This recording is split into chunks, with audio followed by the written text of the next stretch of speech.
Я с детства хотела играть на фортепиано. Буквально в прошлом году, ближе к своему дню рождения, я думаю, ну, уже взрослая, могу себе позволить, почему бы нет.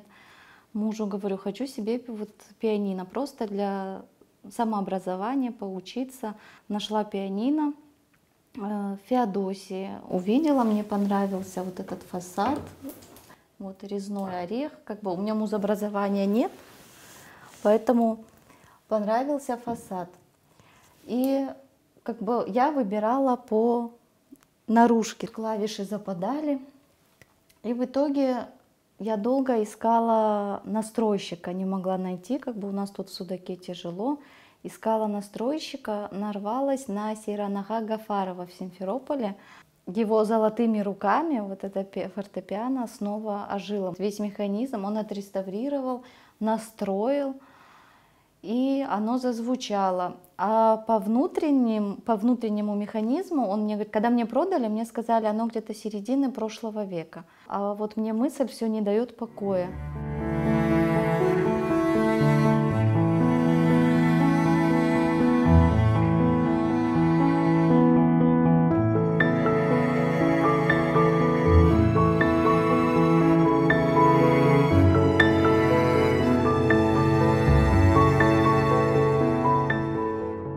Потом посмотрела, где год выпуска. Вот, и в нескольких местах. И везде одна и та же дата стоит, 1879 года.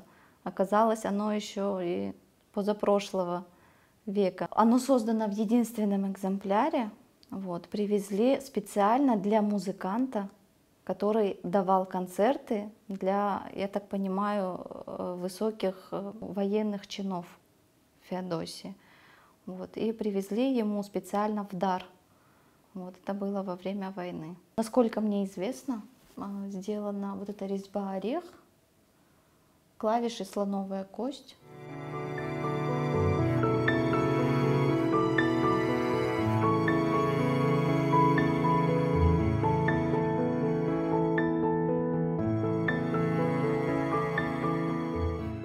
Мы уже так к нему свыклись, как бы и приняли, что вот, ну, его место, вот, и оно у нас в семье, в душе, в доме, вот, и мы играем. Будем хранить, беречь.